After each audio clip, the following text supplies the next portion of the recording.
7. Psychological reasons. You start avoiding people as you age and why it's completely normal. Have you noticed that spending time with people doesn't feel the same anymore? If that question struck a chord, you're certainly not alone. Many people in their 60s, 70s, and beyond are quietly stepping back from social circles they once valued deeply. It's not because they've stopped loving others. It's not because they've turned cold or distant. It's because something within them has shifted. Something quiet, but powerful. And that shift? It's usually rooted in insight, not in isolation. In this video, we're uncovering 7 deeply meaningful reasons why you may be pulling away from people, even if you used to be the heart of every room. These reasons aren't surface-level guesses. They come from real stories, real emotions, and patterns that many older adults experience, but rarely speak about. Some may surprise you. Others might feel like they were taken right from your own life. But one thing is certain. By the end of this video, you'll see yourself with more clarity, maybe a little more compassion, and hopefully a sense of peace for needing time to yourself. And here's the most important part. Choosing space doesn't make you less connected. It might be the wisest, healthiest, and most honest thing you've done in years. Let's begin with reason number 1. Reason 1. You feel less heard, more overlooked.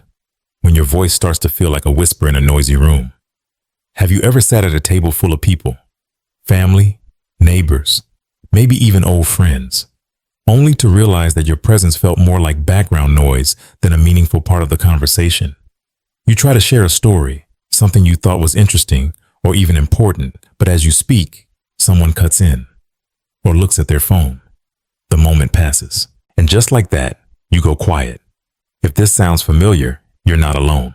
In fact, it's one of the most common and least talked about reasons many older adults begin pulling away from social life. Not because they've lost interest in people, but because they feel like people have lost interest in them. Let me tell you about Marie, a 79-year-old retired teacher living in a small town outside Chicago. Marie used to command the attention of a classroom with ease. She taught history for 35 years. Her voice carried weight. Her opinion mattered. But these days, at Sunday dinners, she's often interrupted halfway through her thoughts. She tries to give advice, gently, lovingly, but it's met with, "Things are different now, Grandma."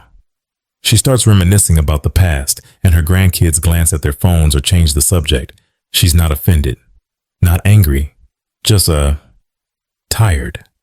Tired of feeling invisible in rooms she helped build. Tired of pouring her heart out only to watch it bounce off blank stares. And slowly, almost unconsciously, she starts speaking less. Not because she has less to say, but because she's not sure anyone's listening anymore. This, my friend, is what psychologists call emotional invalidation, when your thoughts and feelings are ignored, minimized, or brushed aside. And according to a study published in the Journal of Aging Studies, repeated emotional invalidation can increase the risk of depression, anxiety, and isolation in adults over 65. Let's be honest. It's not always done out of cruelty. Often it's just the pace of the modern world. Everything moves fast. Everyone's multitasking. And somewhere in that chaos, your wisdom, your voice, gets lost in the noise. So what happens next? You begin to withdraw. You choose silence over the pain of being unheard, and eventually the isolation feels safer than the disappointment.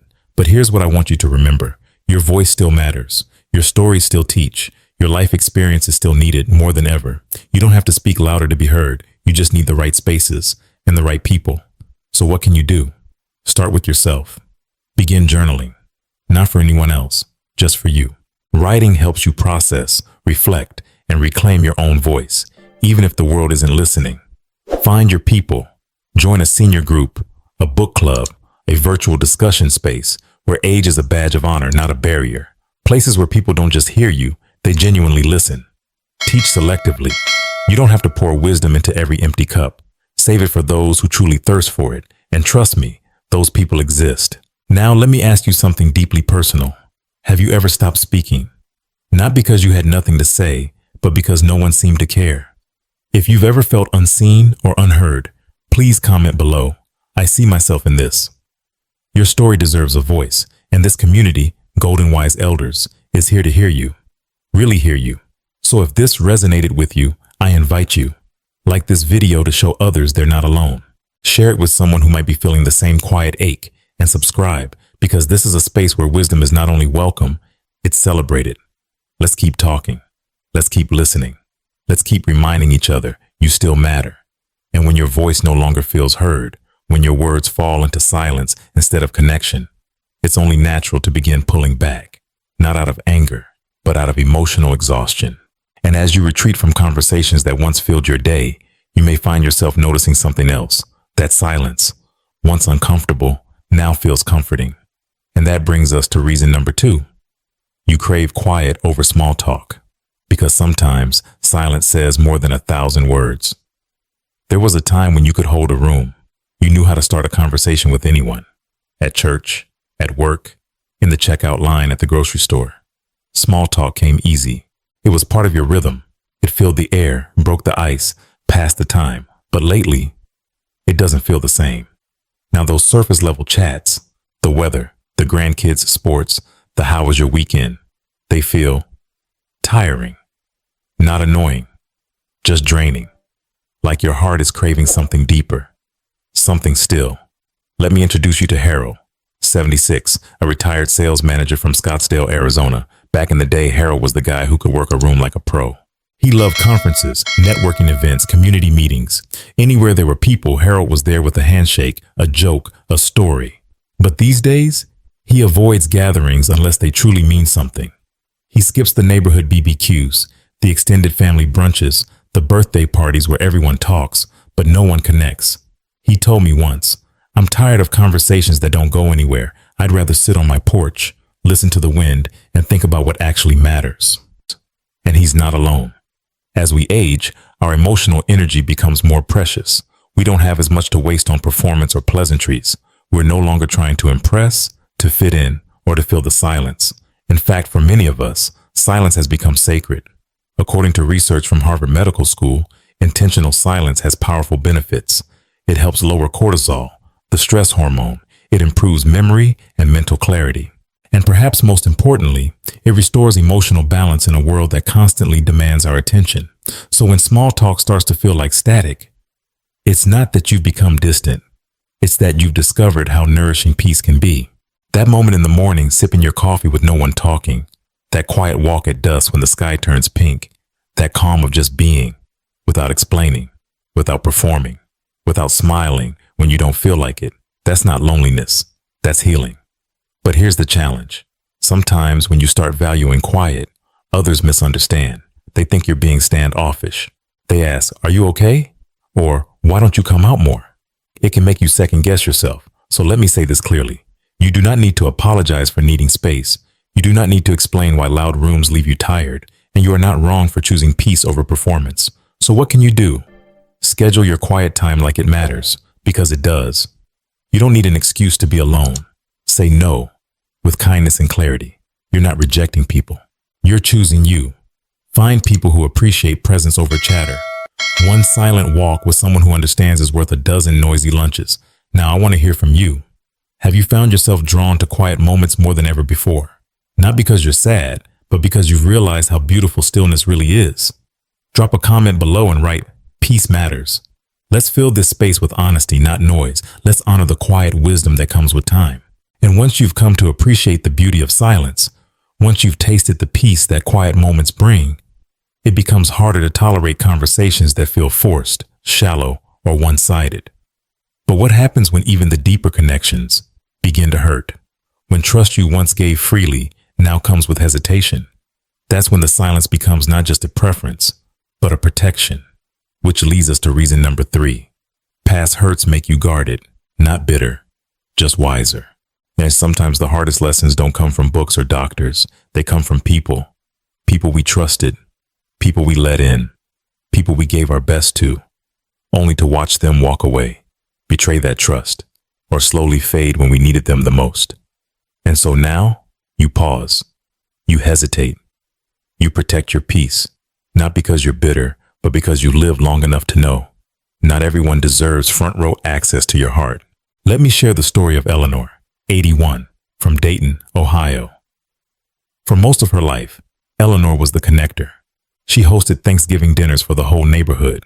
She remembered birthdays, baked casseroles, opened her home with joy. But over the years, the calls came less often. The friendships she nurtured didn't always return the same energy. And after her husband passed, the silence was deafening. Friends she once called family disappeared. One even shared a private story she had confided, turning it into gossip. Eleanor didn't confront them. She simply stopped trying. Now she keeps her circle small, intentionally so. A phone call with her sister, a tea with one old friend who's always shown up.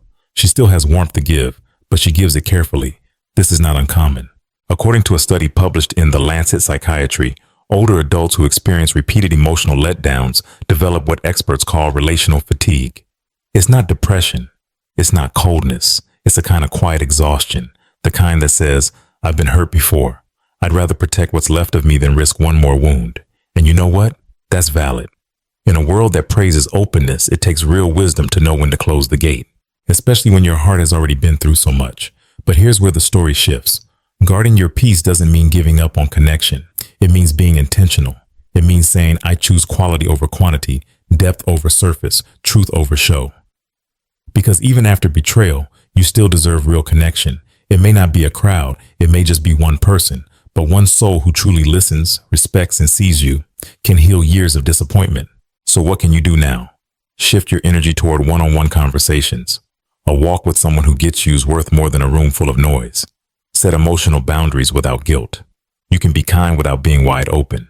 And most importantly, stay open to being surprised. Because sometimes love finds us in the unlikeliest places, at the quietest times. You've been through things others couldn't imagine. You've carried grief with grace. And now you have the right to choose who enters your space, emotionally, mentally, spiritually, because trust is sacred. And your peace, it's priceless. Let me ask you something honest. Have you found it harder to let people in as you've grown older? Not because you don't care, but because you care deeply and wisely. Drop a comment that says, I protect my peace. Your experience isn't weakness, it's wisdom wrapped in scars, and we believe in what still lies ahead. Reason 4. You're afraid of being a burden, when your love for others makes you silently step back. There's a quiet fear that often takes root in our later years. It doesn't shout, it doesn't make a scene, but it lingers in the background of decisions, conversations, and invitations. It's the fear of being a burden.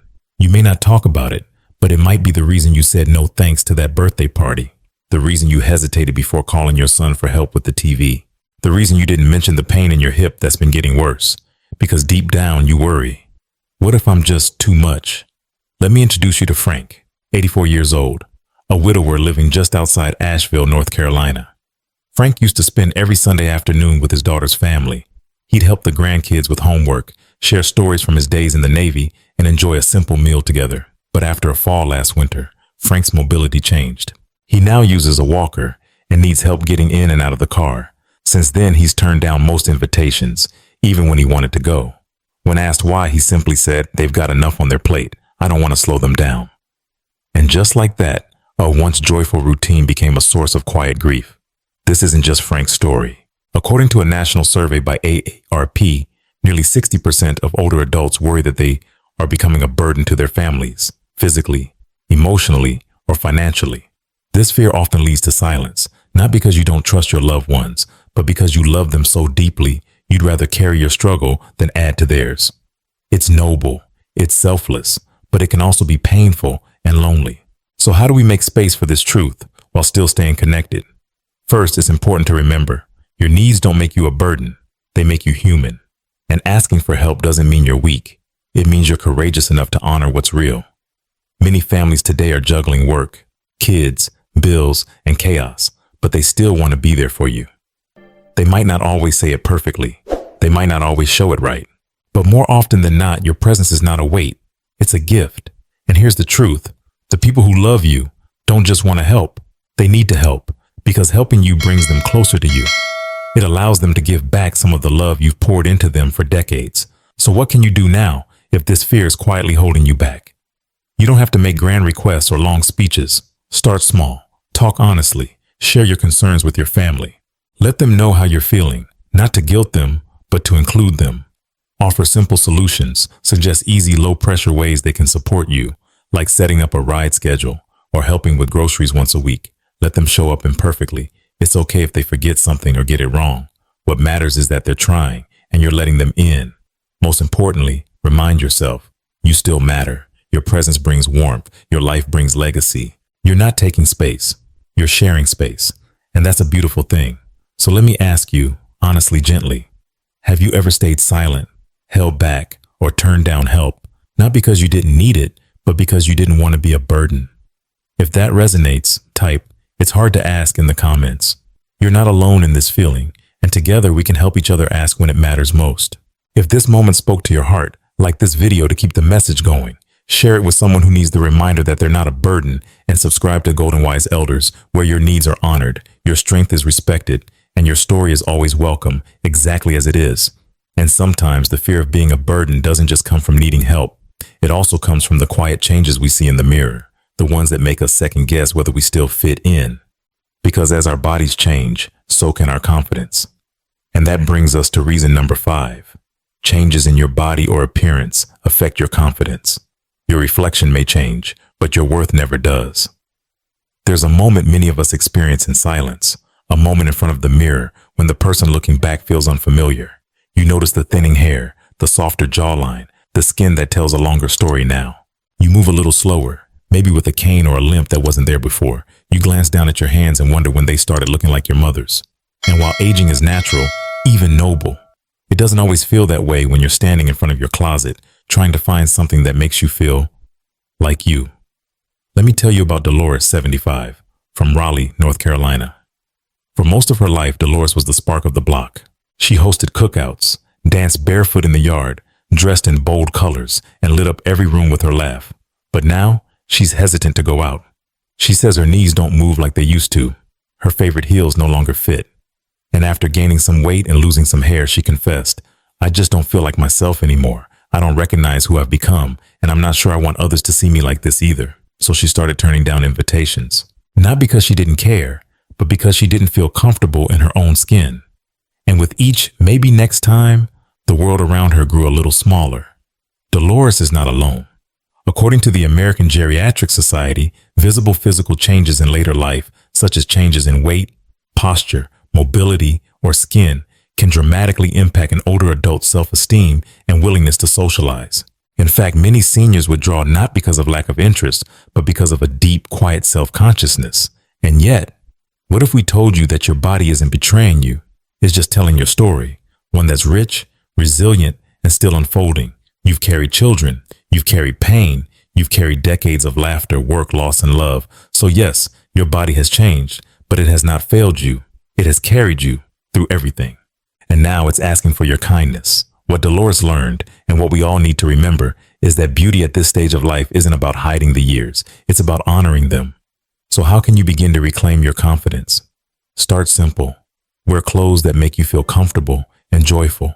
Not what you used to fit, but what celebrates who you are now. Move your body gently and daily, not to fix it, but to thank it. A walk, a stretch, a dance in the kitchen. Movement is love in action. And most of all, speak to yourself with grace. Replace "I look tired" with "I look wise." Replace "I can't" with "I'm still learning how." Aging doesn't dim your light. It just softens it into something warmer, deeper, more grounded. You're not less. You're more layered, more luminous, more you. And if you've ever hesitated to leave the house, to show up at that reunion, to attend the church picnic because you didn't feel presentable, know this: you are not alone, and you are not invisible. You are still radiant, still worthy, still deeply, beautifully alive. So let me ask you, have you ever stayed home, not because you didn't want to go, but because you didn't like the way you looked? If this speaks to your heart, comment below. I'm learning to accept myself. Let's flood this space with grace, for ourselves and for each other. And while changes in our appearance can quietly shape how we see ourselves, sometimes it's the invisible shifts in our relationships that leave the deepest mark. Because growing older doesn't just change your body, it changes your world. Which brings us to reason number 6. You've outgrown old connections. And that's not a failure. It's growth. Some friendships don't end with an argument. They don't collapse in chaos or leave behind broken pieces. They simply drift. One call becomes one every few weeks. The conversations feel a little less natural. And one day you realize, without bitterness, without drama, you've quietly gone your separate ways. It's not that you love them any less. It's just that life has moved in different directions. And so have you. Let me tell you about Ruth, a 73-year-old retired librarian from Vermont. For over 4 decades, Ruth and her best friend Marlene were inseparable. They raised children at the same time, vacationed together, called each other nearly every day, but then came retirement, a move across state lines, different health concerns, different routines, different energy. At first, they tried to keep the rhythm, but as the months passed, Ruth noticed something had shifted. They no longer shared the same outlook. Conversations started feeling more like obligation than connection. Eventually, the calls slowed, then stopped. Ruth told me quietly, "We didn't fight. We just, said all we needed to say." It's a story more common than you'd think. According to the National Institute on Aging, many older adults naturally experience a reduction in social circles due to changes in location, mobility, lifestyle, or simply evolving emotional needs. It's not always sad. Sometimes it's simply part of becoming more in tune with who you are now. As we age, we begin to crave more clarity, more peace, more purpose, and that means we start to notice when certain relationships no longer align. Not out of pride, not out of pain, but out of a quiet knowing. This season has ended, and I'm allowed to move on. It doesn't mean you forget the good times. You still smile when you hear their favorite song or smell their favorite perfume. But you stop chasing something that no longer fits. You release the weight of what was, so you can open up space for what might be. And here's what's beautiful. When you make peace with the natural closing of certain chapters, you also make room for unexpected new ones, new friendships, new conversations, new versions of yourself. So what can you do? Hold your memories with gentleness. Let them live in you, not control you. Stay open to new circles, a neighbor, a book club, a chance encounter at the local cafe. Know that connection isn't measured by time, but by depth. Sometimes a 5-minute conversation today can mean more than a 20-year friendship that no longer serves your soul. And if you're feeling a sense of grief about someone who's drifted away, you're not alone. Let that feeling come. But don't confuse their absence with your lack. You're still whole, still worthy, still able to give and receive love. So now I ask you, have you let go of a friendship you thought would last forever? If this speaks to your journey, comment below. I've grown, and that's okay. We are allowed to evolve. We are allowed to change direction, and we are always allowed to begin again. If this part of the message found a home in your heart, like this video to let others know it's okay to outgrow the past, share it with someone who may be carrying quiet guilt over a faded bond, and subscribe to Golden Wise Elders, because your journey is still unfolding. And the people meant to walk with you in this next chapter, they're closer than you think. And sometimes after you've let go of the friendships that no longer fit, something unexpected begins to happen. In the quiet that follows, where the phone doesn't ring as often, where your calendar isn't full, you discover a new kind of peace, a companionship that asks nothing of you, except honesty. That's when you realize the best company you've ever had might be your own. And that brings us to the final reason. You've discovered the joy of your own company. You're not alone. You're finally at home with yourself. Now, in a world that glorifies being busy, being popular, being surrounded by people, choosing solitude can feel like rebellion.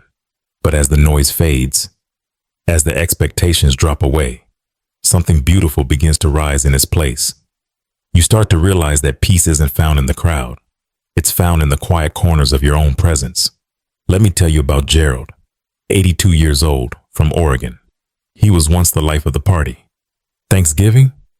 At his house. Game nights? He organized them. His calendar used to be booked out weeks in advance, but somewhere along the way, after his wife passed, after a few close friends moved or passed on, Gerald started spending more time alone. At first, it was unsettling. The silence echoed. The evenings felt long, but over time, something shifted.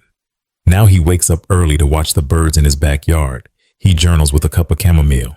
He says things like, "I don't need noise to feel alive anymore. I have enough stories in my head to keep me company for days." And what Gerald discovered is something many of us come to realize. Solitude isn't a void. It's a sanctuary. According to the Mayo Clinic, intentional solitude, especially in later life, supports emotional resilience, reduces stress, and promotes deep personal reflection.